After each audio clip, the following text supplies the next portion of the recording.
హరీష్ బాబు గారు ఉన్నారు. వారితో పాటు మన SC Morcha state secretary Chandrashekar గారు ఉన్నారు. ప్రెస్ను ఉద్దేశించి హరీష్ బాబు గారిని మాట్లాడవలసింది కోరుతున్నాను. షార్ట్ నోటీస్లో పత్రికా విలేకరుల సమావేశానికి చేసిన ప్రెస్ మిత్రులందరికీ పేరు పేరున ధన్యవాదాలు. ఇవాల్టి రైతులకు సంబంధించిన బర్నింగ్ ఇష్యూను మీ ముందు ప్రస్తావించే ప్రయత్నం మేము చేయడం జరుగుతోంది.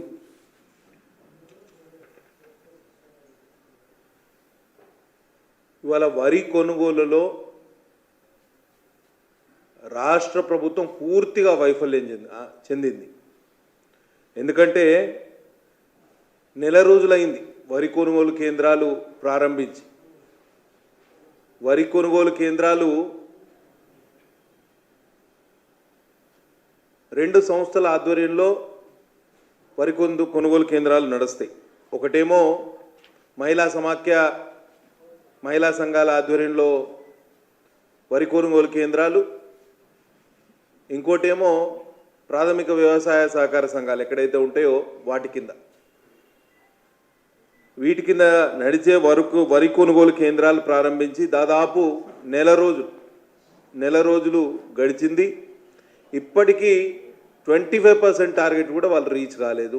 యాసంగిలో రబీ సీజన్లో వరి కొనుగోలు వ్యవస్థ పూర్తిగా గాడి తప్పింది. రైతులు అరిగోస పడుతున్నారు. రాష్ట్ర ప్రభుత్వానికి చీమ కుట్టినట్టు కూడా లేదు అనేది మా ప్రధాన ఆరోపణ. ఇక 15 రోజుల్లో సీజన్ కూడా ముగుస్తుంది, రబీ సీజన్ ముగుస్తుంది. 15 రోజుల్లో ఋతుపవనాలు వస్తాయి. ఒకవైపు అకాల వర్షాలు, ఇంకోవైపు వరి కొనుగోలులో అలసత్వం. మాకున్న సమాచారం మేరకు కేవలం 25% మాత్రమే టార్గెట్ యాసంగిలో ఏదైతే సివిల్ సప్లైస్ కార్పొరేషన్ పెట్టుకుందో దాంట్లో 25% మాత్రమే రైతుల వద్ద నుంచి సేకరించడం జరిగింది వడ్లను. ప్రాబ్లం ఏంటంటే ఈసారి వరి కోతలు చాలా ఆలస్యంగా జరిగినాయి. వివిధ కారణాల రీత్యా కొంత వాతావరణం కూడా అనుకూలించక వరి కోతలు కూడా లేట్ అవ్వడం జరిగింది. కల్లాలకు వరి రావడం కూడా ధాన్యం రావడం కూడా చాలా లేట్ అయింది. దాంతో ఇవాళ ప్రక్రియ మొత్తం ఆలస్యమైంది. ఒకవైపు వ్యవసాయ అధికారులు, ఇంకోవైపు సివిల్ సప్లైస్ అధికారులు, జిల్లా రెవెన్యూ యంత్రాంగం అందరూ కూడా పార్లమెంట్ ఎన్నికల్లో బిజీ అని చెప్పడం. ఎప్పుడు ఫోన్ చేసినా గత 15 రోజులుగా రైతులు ఇబ్బంది పడుతూ ఉంటే ఎవరికి ఫోన్ చేసినా మేము ఎలక్షన్ తర్వాత ఇదే దాటవేసే ధోరణి. దాంతో రైతులు చాలా ఇబ్బందులు పడ్డారు. కనీసం ఎన్నికలు ముగిసి వాటికి 4-5 రోజులు అయింది. ఎటువంటి చర్యలు తీసుకోలేదండి. ముఖ్యమంత్రి గారు సమీక్ష పెడుతున్నారు కానీ దాని పర్యవసానం కానివ్వండి, దానివల్ల అడ్వాంటేజ్ కానీ రైతులకు ఏమాత్రం కూడా లేదు. మీరు ఆలోచన చేయండి. కాంగ్రెస్ ప్రభుత్వం కానీ మంత్రులు కానీ ఎన్నికల టైంలో ప్రచార నిమిత్తం ప్రచారం కోసం చాలా బిజీ అయిపోయారు. ఇప్పుడు ఎన్నికలు అయిపోయిన తర్వాత చాలామంది విహారయాత్రలు పోతున్నారు మంత్రులందరూ. మధ్యలో రైతులను పట్టించుకునే వాళ్ళు ఎవరున్నారండి? నాకు అర్థం కాదు. ఒక్కసారి మీరు చూడండి, మొన్నటి వర్షానికి రైతులు ఎంత ఇబ్బంది పడ్డారు అనే ఆలోచన చేస్తే వాళ్ళ గోస వర్ణనాతీతం.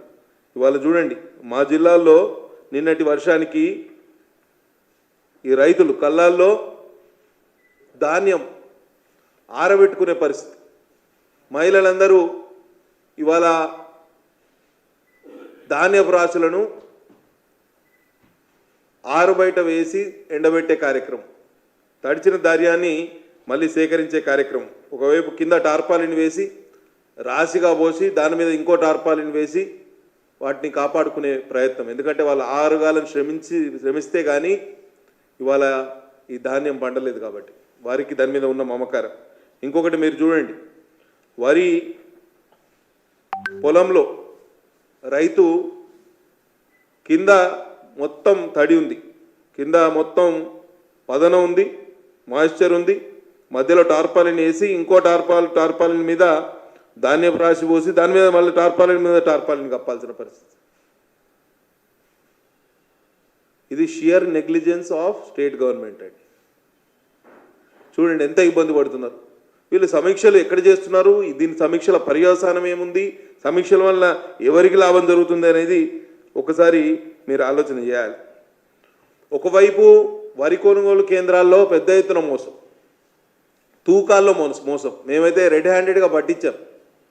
2 కిలోలు 3 కిలోలు వాళ్ళ వెయింగ్లోనే మోసం. వాళ్ళ మీద చర్యలు తీసుకున్న పాపాన పోలేదు. ఇంకోవైపు వడ్ల కటింగ్, వడ్ల కోతలు అని చెప్పి 5 కేజీస్ 6 కేజీస్ 5 కిలోలు 6 కిలోలు 7 కిలోలు 8 కిలోలు మాయిశ్చర్ ఎక్కువ ఉంది. మాయిశ్చర్ వర్షం పడతా ఉంటే మన అకాల వర్షాలు పడతా ఉంటే మాయిశ్చర్ శాతం పెరుగుతుంది. దాని మీద ప్రభుత్వం ఇదమితంగా ఒక ఆలోచన చేయాలి. రైతులను ఎట్లా ఆదుకోవాలనే ఆలోచన చేయాలి. మాయిశ్చర్ ఎక్కువ ఉంది, తప్ప ఎక్కువ ఉంది, తాలు ఎక్కువ ఉంది, ఇవన్నీ సాకులు చెప్పి ఒకవైపు వడ్ల కటింగ్, వడ్ల కోతలు చేస్తూ అటు రైతుల్ని మోసం చేస్తున్నారు. ఇటేమో రైతులు ఆందోళన. ఎంత ఆందోళన అంటే ఇవాళ కల్లాల్లో ధాన్యపు రాశులు ఎక్కడికక్కడ ఉన్నాయి. టార్పాలిన్ల సప్లై లేదు, గనీ బ్యాగ్స్ లేవు. ఎక్కడ లారీలు లోడ్ అయితే ఇవాళ లోడ్ చేసి రైస్ మిల్కి వెళ్ళి అన్లోడ్ చేసుకొని మళ్ళీ వచ్చిన తర్వాత లోడింగ్ ఒక్కొక్క కల్లాని దగ్గర. అంటే ఒక ఆర్టిఫిషియల్ షార్టేజ్ ఆఫ్ లారీస్ అని, షార్టేజ్ ఆఫ్ గన్నీ బ్యాగ్స్ అని సాకులు వెతుకుతున్నారు. అటు రైస్ మిల్లర్లు, సివిల్ సప్లైస్ అధికారులు ఏం చేస్తున్నారంటే వీళ్ళంతా బయట వీళ్ళు దళారులకు, ప్రైవేట్ వ్యాపారస్తులకు అమ్ముకోవాలి. ఇవాళ ఎంఎస్పి ఎంత ఉంది? గ్రేడ్ ఏ రకానికి 2203 రూపాయలు ఉంది. కామన్ రకానికి 2183 రూపాయలు ఉంది. బయట దళారు వ్యాపారస్తులు 1900, 1850, 1800 రూపాయలు దానికి కొంటున్నారు. పూర్తిగా ఒక సిస్టమేటిక్ అప్రోచ్ తోటి, ఒక కుట్రపూరితంగా అధికారులు వ్యవహరిస్తున్నారు. దాని మీద ప్రభుత్వ ఆజమాయిషి ఏ మాత్రం కూడా లేదు. పాలనా యంత్రాంగానికి అసలు పట్టే లేదు. ఒకవైపు ఇదొకటి నడుస్తూ ఉంటే కౌలు రైతులకు గతంలో కొంచెం వెసులుబాటు ఉండేది. ఎవరైతే కౌలు రైతులు ఉన్నారో యజమాని దగ్గర నుంచి కౌలు పత్రం తీసుకుంటే కౌలు రైతు అకౌంట్కి డబ్బులు వేయడానికి ఆస్కారం ఏర్పడేది. ఇప్పుడు కొత్తగా ఒక నిబంధన పెట్టి కౌలు రైతులు కాదు యజమానుల అకౌంట్లో డబ్బులు వేస్తామంటే కౌలు రైతులు అన్యాయం అయిపోతారు కదా. ఇది ఎక్కడి నుంచి నిబంధన వచ్చిందో నాకైతే తెలియదు. మా కలెక్టర్ గారిని అడిగినా, సివిల్ సప్లైస్ అధికారులను అడిగినా ఎవరికి అసలు ఓరల్ ఆర్డర్ రాది, రిటర్న్ ఆర్డరా ఏమి చెప్పే పరిస్థితి లేదు. ఒకవైపు అకాల వర్షాలు తీవ్ర నష్టం కల్పించినాయి. ఈదురుగాలులు, వరి పూర్తిగా కోతకు వచ్చిన దశలో ఇట్లా నేల కొరిగితే పరిహారం చెల్లించాల్సిన బాధ్యత రాష్ట్ర ప్రభుత్వానికి. ముఖ్యమంత్రి గారు, సివిల్ సప్లైస్ అధికారులు, మంత్రివర్యులు అందరూ ఒక ఆలోచన చేయాలి. ఈ అకాల వర్షాల వలన దెబ్బతిన్న పంటకు కూడా నష్టపరిహారం ఇప్పించే ఏర్పాటు చేయాలి. ఈ దశలో నష్టపోయిన పంటకు దాదాపు రైతు ఖర్చు పెట్టే డబ్బులు దాదాపు 30,000 రూపాయలు లాస్ట్ ఫేజ్లో. ఇప్పుడు నష్టపోతే కాబట్టి ప్రభుత్వాన్ని, భారతీయ జనతా పార్టీ తరఫున మేము డిమాండ్ చేసేది ఏంటంటే ప్రతి ఎకరానికి 30,000 రూపాయలకు తక్కువ కాకుండా నష్టపరిహారం చెల్లించాలి. ఎవరైతే అకాల వర్షాల వలన ఇబ్బందులు పడ్డారు, నష్టపోయిన రైతులు ఉన్నారు. గతంలో 10,000 ఇస్తా అన్న ముఖ్యమంత్రి గారే ముఖం చాటేశారు. ఇప్పటి వరకు అతిగతి లేదు. మళ్ళీ మధ్యలో ఎలక్షన్ కోడ్ అని చెప్పి దాన్ని కూడా దాటవేసే ప్రయత్నం చేసిండ్రు. కాబట్టి తప్పకుండా దాని మీద చర్యలు తీసుకోవాలి. అట్లనే ప్రధానమంత్రి ఫసల్ బీమా యోజన కింద తెలంగాణ రాష్ట్రం ఇదివరకు చేరలేదు. గతంలో కేసీఆర్ ఉన్నప్పుడు ఏదో సాకులు చెప్పి తప్పించుకున్నా. కనీసం మీరైనా చేరుతామని చెప్పారు. దాని విధి విధానాలు కూడా రూపొందించలేని పరిస్థితిలో మీరున్నారు. కాబట్టి వెంటనే ఫసల్ బీమా యోజన కింద ప్రభుత్వం విధి విధానాలను రూపొందించి వచ్చే వానాకాలం సీజన్కైనా ఆ ఫసల్ బీమా యోజనను అందుబాటులోకి తీసుకువస్తే రైతులు ఎవరైతే నష్టపోతారో అకాల వర్షాల వలన లేకపోతే వేరే కారణాల వల్ల వాళ్ళందరికీ లాభం జరుగుతుందని మేము అనుకుంటున్నాం. బహిరంగ మార్కెట్లో ధాన్యం రేటు కానీ బియ్యం రేటు కానీ మంచిగా ఉంది, మీకు అందరికీ తెలుసు.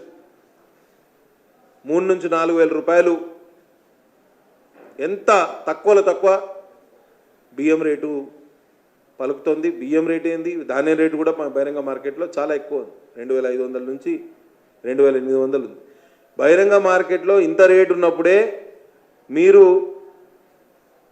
రైతులకు మద్దతు ధర ఇప్పించలేకపోతున్నారంటే ఇక మద్దతు ధర మీరు ఇప్పిస్తారని ఆశించడం అత్యాశ అవుతుంది. ఎందుకంటే ఇవాళ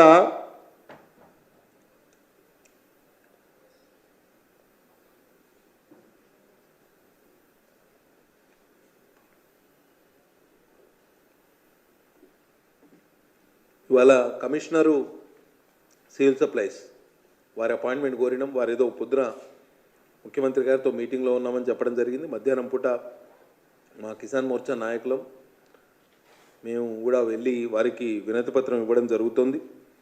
అట్లనే మంత్రి గారు ఉత్తమ్ కుమార్ రెడ్డి గారు ఆయన కూడా దీని విషయంలో ఆలోచన చేయాలి. వట్టి మాటలు చెప్తే లాభం లేదు. ఇది ప్రైమ్ టైం, వర్షాలు పడుతున్నాయి, రైతులు ఆందోళన చెందుతున్నారు, కళ్ళాల్లో ధాన్యానికి రక్షణ లేదు. ఇంకోవైపు రైస్ మిల్లర్లు తప్ప తాలు మాయిశ్చర్ అని చెప్పి వడ్ల కటింగ్ చేస్తూ ఉంటే రైతుల పరిస్థితి అడకత్తరులో పోకచెక్కలాగానే ఉంది. కాబట్టి యాసంగిలో తక్కువ ధాన్యం వచ్చే టైంలోనే ప్రభుత్వం కొనుగోలు సరిగ్గా చేయలేకపోతుంది. ఇక వీళ్ళు వానాకాలంలో ఎట్లా చేస్తారు అనేది మనం ఆలోచించాలి. ముఖ్యమంత్రి గారికి కానివ్వండి, మంత్రులకు కానీ పాలన మీద కనీసం పట్టు దొరకలేదు అనేది ఈ తతంగం అంతా రుజువు చేస్తుంది. ముఖ్యమంత్రి గారు గతంలో ఏప్రిల్లో ప్రెస్ మీట్ పెట్టి చెప్పడం జరిగింది. ప్రతి మార్కెట్ యార్డ్లో, ప్రతి కళ్ళంలో, ఎక్కడైతే కొనుగోలు కేంద్రాల్లో సీసీటీవీలు పెట్టి మానిటర్ చేస్తామని. ఎక్కడ సీసీటీవీలు పెట్టిండ్రండి? నాకు అర్థం కాదు. ఒక్క సీసీటీవీ అన్న పెట్టిండ్రా? ఒక సీసీటీవీ వర్కింగ్ కండిషన్లో ఉందా? కేవలం వట్టి మాటలు చెప్పడమే. నేను ప్రభుత్వాన్ని డిమాండ్ చేసేది ఒక్కటే, రిపరేటివ్ మెషర్స్ ఇప్పటికైనా ప్రారంభించండి. 15 రోజులు మాత్రమే ఉంది. ఈ 15 రోజుల్లో కూడా ఎన్నిసార్లు వర్షం పడుతుందో తెలియదు. వాతావరణ శాఖ అయితే నెక్స్ట్ 1 వీక్లో భారీ వర్షాలు ఉన్నాయనే సూచన చెప్తోంది. కాబట్టి సూచనలు ఇస్తుంది. కాబట్టి వెంటనే యుద్ధ ప్రాతిపదికన వరి కొనుగోలు ఎక్కడికక్కడ ఫస్ట్ కళ్ళాల్లో ఉన్న ధాన్యాన్ని లిఫ్ట్ చేసే ఏర్పాటు చేయాలి ప్రభుత్వం. తర్వాత మాయిశ్చర్ విషయంలో కొంచెం రైతులకు వెసులుబాటు కలిగించాలి. ఎందుకంటే వాతావరణాన్ని అనుకూలించాలి. అందులో రైతు తప్పేమీ లేదు. అకాల వర్షం వచ్చినా, మాయిశ్చర్ పెరిగినా దానికి రైతుని బాధ్యత చేయడం, బలి చేయడం చాలా అన్యాయం. కాబట్టి ఎక్కడికక్కడ ధాన్యాన్ని లిఫ్ట్ చేయాలని డిమాండ్ చేస్తున్నాం. తడిసిన ధాన్యం కూడా పూర్తిగా కొనాలి. రైతు ప్రభుత్వం అని గొప్పలు చెప్పుకునే కాంగ్రెస్ ప్రభుత్వం ఇవాళ రైతు వ్యతిరేక ధోరణిని అవలంబిస్తుంది. కాబట్టి ముఖ్యమంత్రి గారి రివ్యూ మీటింగ్కి వ్యవసాయ శాఖ మంత్రివర్యులు పోలేదంటే ఎంత బాగా వీళ్ళ పాలన నడుస్తుంది అనేది మనం అర్థం చేసుకోవచ్చు. అసలు ఎవరికి సమన్వయం ఉందంటే నాకు అర్థం కాదు. ఈ ప్రభుత్వం ఎట్లా నడుస్తుందో కూడా మనం ఆలోచించలేని పరిస్థితి. నేనైతే చెప్తున్నా, కేంద్ర ప్రభుత్వం ఇచ్చిన ఎంఎస్పి మద్దతు ధర 100% ఇవ్వడానికి సిద్ధంగా ఉందా? నరేంద్ర మోడీ ప్రభుత్వం ప్రకటించింది. గ్రేడ్ ఏ రకం వరికి, ధాన్యానికి 2203 రూపాయలు ఇవ్వడానికి రెడీ ఉంది. కనీసం కేంద్రం ఇచ్చే ఎంఎస్పిని అమలు చేయలేని అసమర్థ ప్రభుత్వం ఈ కాంగ్రెస్ ప్రభుత్వం. ఏముంది? సివిల్ సప్లైస్ కార్పొరేషను ఈ ధాన్యాన్ని కొనాలి, రైస్ మిల్లర్తోటి బియ్యంగా మరాడించాలి, లేకపోతే మిల్లింగ్ చేయించాలి, పీడిఎస్ సిస్టమ్కి సప్లై చేయాలి, లేకపోతే ఎక్కువ సర్ప్లస్ ఎక్కడన్నా ఉంటే వేరే రాష్ట్రాలకు పంపించాలి. అదొక్కటి. Civil supplies corporation is a nodal agency when it comes to paddy procurement. ఎక్కడ మీరు చౌహాన్ గారిని పెట్టినాం, చాలా సిన్సియర్ ఆఫీసరు. మేమంతా మొత్తం దేశాన్ని ఉద్ధరిస్తాం, మార్పులు తీసుకొస్తాం, రాడికల్ చేంజెస్ చేస్తామన్న మా ముఖ్యమంత్రి వర్యులు కానీ, మంత్రి ఉత్తమ్ కుమార్ రెడ్డి గారు కానీ ఎక్కడ ఉన్నారు? వాళ్ళు మాట్లాడిన మాటలకు ఇవాళ పొంతన లేకుండా ఉన్నది. కాబట్టి మేము పిలుపునిచ్చేది ఏంటంటే భారతీయ జనతా పార్టీ నాయకులు, కిసాన్ మోర్చా నాయకులు ఎక్కడికక్కడ రైతుల కళ్ళాలను సందర్శించాలి. ఫస్ట్ వారిలో భరోసా నింపే ప్రయత్నం చేయాలి. ఆందోళన కార్యక్రమాలు చేపట్టాలి. అవసరమైతే రాస్తారోకోలు చేయాలి. రైస్ మిల్లర్లు ఎక్కడైతే రైతుల్ని ఇబ్బంది పెడుతున్నారో, తప్పాతాలు, మాయిశ్చరు అని చెప్పి వడ్ల కటింగ్ చేస్తామని చెప్తున్నారో అక్కడ మనం ఉండి రైతులతో పాటు ఆందోళన నిర్వహించాలి. ఇవన్నీ మనం మేము కూడా ఇవాళ మధ్యాహ్నం కమిషనర్ గారిని కలిసి ఈ విషయాలు కూడా అని తెలియజెప్పే ప్రయత్నం చేస్తాం. ముఖ్యమంత్రి గారు మాట్లాడుతూ వడ్ల కొనుగోలులో ఇబ్బందులే రానియద్దు అని అంటారు. వారు చెప్పేదానికి ఇక్కడ జరిగేదానికి అసలు పొంతనే లేదు. వరి కొనుగోలులో దళారుల జోక్యం లేకుండా ఇండైరెక్ట్లీ ఏం చేస్తున్నారంటే దళారుల జోక్యం పెరిగిపోయింది. అసలు ఇవాళ వరి తెగనమ్ముకునే పరిస్థితి. ఇవాళ వీళ్ళు సరిగ్గా కొనుగోలు చేయకపోవడంతో సివిల్ సప్లైస్ కార్పొరేషన్ అధికారులు కానీ, ప్రాథమిక వ్యవసాయ సహకార సంఘాలు కానీ వరిని, ధాన్యాన్ని 1850, 1900 రూపాయలకు అమ్ముకునే పరిస్థితి. ఇది మొత్తం రాష్ట్ర వ్యాప్తంగా జరుగుతుంది. ఇదంతా ఒక మాఫియా నడుస్తుంది, civil supplies mafia, nothing short of A mafia. తర్వాత వడగండ్ల వానలు ఎక్కడి పోయినా అక్కడ చూడండి, అన్ని ప్రాంతాల్లో వడగండ్ల వానతోటి నేల కొరిగిన వరి పంట, నిట్ట నిలువున రైతుల దోపిడీ, ఇవన్నీ పేపర్ కటింగ్స్. మీరు గత వారం రోజులే తూకంలో మోసం చేస్తున్న ధాన్యం కొనుగోలు కేంద్రం నిర్వాహకుడు, రైతులే గుర్తించి నిలదీసిన వైనం, దయగాం మండలం ఒడుగూడలో నిర్వాహకుల తీరు. ఇది కుమ్రమి ఆసిఫాబాద్ జిల్లా. అకాల వర్షం మిగిలిన నష్టం అని చెప్పి ఇది కూడా నాగంపేట శివారులో తడిసిన ధాన్యాన్ని పెట్టారు. ఇలా నాకైతే అర్థమే కాదు ఈ ప్రభుత్వం అసలు ఎటు పోతుంది, ఏం చేస్తుంది అని. కనీసం యాసంగిలో మినిమం ఏర్పాట్లు లేకుండా ఎంతసేపు ఎలక్షన్లో ఆయన బిజీ అయిపోయిండు ముఖ్యమంత్రి గారు. సరే ఎలక్షన్లు అయిపోయినాయి, ఇప్పుడే నా పాలన మీద దృష్టి పెట్టండి. మేమైతే ఎక్కడికక్కడ రైతులతో పాటు కల్లాలు సందర్శించి ఆందోళన కార్యక్రమాలు చేపట్టడానికి సిద్ధంగా ఉన్నాం. వచ్చే రోజుల్లో వారం రోజుల్లో నేను డిమాండ్ చేసేది ఒక్కటే, భారతీయ జనతా పార్టీ తరఫున, Bharatiya Janata party legislature party తరఫున నేను కోరేది ఒక్కటే, డిమాండ్ చేసేది ఒక్కటే, ఒక వారం రోజుల్లో రైతుల కళ్ళాల్లో ఉన్న ధాన్యాన్ని పూర్తిగా లిఫ్ట్ చేయాలి. First requirement. ఎందుకంటే వాతావరణం పూర్తి ప్రతికూలంగా ఉన్నది, అన్సర్టైన్ అన్ప్రెడిక్టబుల్ కండిషన్స్లో ఉన్నాం మనము. కాబట్టి ఫస్ట్ మీరు ధాన్యం అంతా లిఫ్ట్ చేయండి. మీకు నాఫెడ్ గోడౌన్స్ ఉన్నాయి, ప్రతి మండల కేంద్రంలో నాఫెడ్ ద్వారా కేంద్ర ప్రభుత్వం నిర్మించిన గోడౌన్స్ ఉన్నాయి. ఫస్ట్ లిఫ్ట్ చేసి రైతుల దగ్గర అది కూడా ఉండదు కదండి, రైతుల దగ్గర ఆరబెట్టుకోవడానికి కానివ్వండి, ఆ ప్యాడీ లేకపోతే ఆ వరి దాచుకోవడానికి వ్యవస్థే ఉండదు. నీడలేని రైతులు ఇవాళ వరిని ఆరబెట్టుకోవడానికి వాళ్ళకి ఎక్కడ స్థలం ఉంటుందండి? అట్లీస్ట్ మీరు ప్రొక్యూర్మెంట్ వార్ ఫుటేజ్ మీద తీసుకొని నాఫెడ్ గోడౌన్స్లో దాచిపెట్టండి. తర్వాత మీరు మిల్లింగ్ కొంచెం లేట్ అయినా పర్వాలేదు, కనీసం మీరు మొత్తం వదిలేసిన రైతులని గోసల్ని. మాకు రోజు ఇదే ఇబ్బంది, రోజు రైతుల నుంచి ఫోన్లు. ఇక్కడ నిన్న పొద్దున హైదరాబాద్కి వస్తే నిన్నటి నుంచి వాటి వరకు 100 మంది రైతులు ఫోన్. ఒకరేమో ధాన్యం కొనుగోలు అక్రమాలు జరుగుతున్నాయని, ఒకరేమో వడ్ల కటింగ్ చేస్తున్నారని, ఇంకోటేమో మాయిశ్చర్ అని చెప్పి ఇబ్బంది పెడుతున్నారని, అసలు లోడింగ్ అన్లోడింగ్కు హమాలీలు లేరని, అసలు ఎక్కడికెక్కడ చాలా ఇబ్బందులు గురవుతున్నారు. కాబట్టి వెంటనే ప్రభుత్వం దీని మీద దృష్టి సారించాలని డిమాండ్ చేస్తున్నాం. భారతీయ జనతా పార్టీ తరఫున ఆందోళన కార్యక్రమాలు కూడా చేపడతామని, శ్రీకారం చుడతామని మీ ద్వారా తెలియజేస్తూ సెలవు తీసుకుంటున్నా. బోలో భారత్ మాతాకి జై.